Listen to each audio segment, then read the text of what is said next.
Well, thanks for coming. I'm really happy that you all are interested enough to come see the film and to hang out with everybody from Theater B. And so they asked me if I'd be willing to answer, little Q&A questions that you might have about the film, about the play, the snippet that you just saw of the play, anything at all. So I can do that, but I thought I would just talk a little bit about the movie that you're about to see and just explain where it came from. Where it came from is it premiered as a play in Michigan about 5 years ago, and then Theater B did it in 2010. And at that point, I'd already gotten a call from a film director in New York who asked me about possibly making it into a film. And I said, yeah, it's actually playing at a theater in Fargo if you want to come see what it looks like. So she came to Fargo, she saw the Theater B show and was very impressed with it and said, yeah, we need to make this a movie. So we did. We filmed it 2 years ago, summer 2011 in Lincoln, Nebraska. We shot it in 12 days.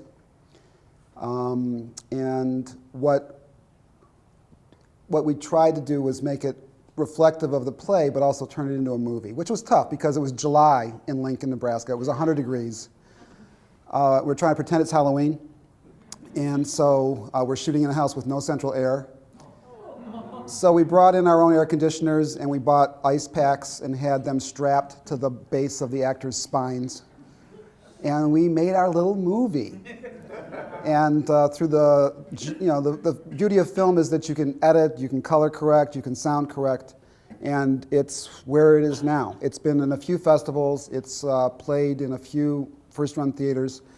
It was just picked up for distribution by In Demand. So if you have Comcast Cable, Time Warner, Bright House, it's going to be available on demand. We're working on getting it onto Netflix, iTunes, Amazon.Prime, things like that. So it's a tiny little film, but people seem to like it so far. I'll talk really rapidly so I can actually give you a full answer. I had a friend of mine from high school, and we eventually lived about 100 miles apart from each other. And a couple times during the summer, we would try and golf together, and we would meet at a course halfway between our houses. And we're not there to golf, we're there to just yap at each other. And so we got there, and we're on the first tee, and a guy playing by himself came up to us and said, "I'm a single, do you mind if I join you?" And my friend, who's a very nice guy, said, "No, you better go on by yourself because we're going to be talking about things you would probably find very disturbing." And he smiled and he laughed, and the guy took it in good grace, and he went off and golfed. And I thought about it, I thought, yeah, that's true, and I'm sure you have this experience. If he had been with us, it would have changed everything we talked about and the way we talked about it, because when he and I talk, there's no filter, no judgment, no limit. Everything's available. And so based on that, I wrote a short play of two guys playing golf. And I decided I'd like to write a play in which four adults are honest with each other.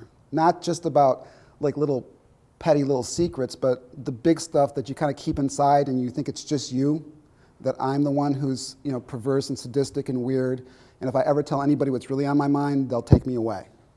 And so that was the whole premise, was to try to have a film in which adults speak openly and honestly about what it means to be married and to have kids, the good, the bad, and the not so good.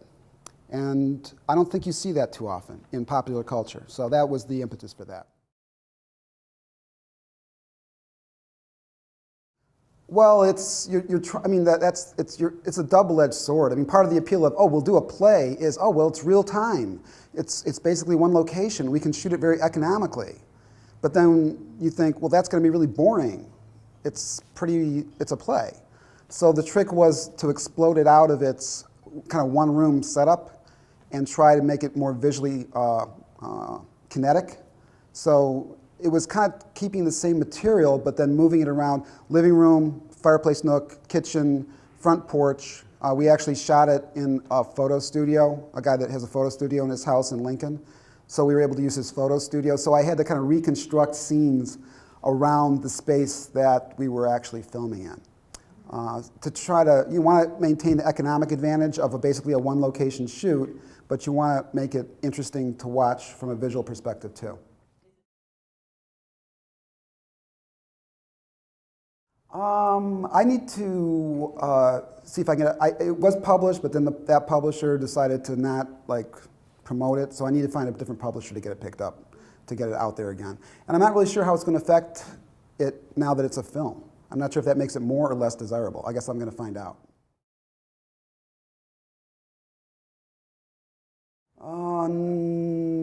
Not full-length films. Short films, yes.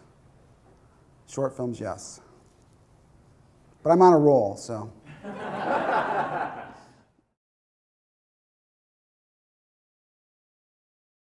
No, I've written stuff directly for film, and I've had various scripts.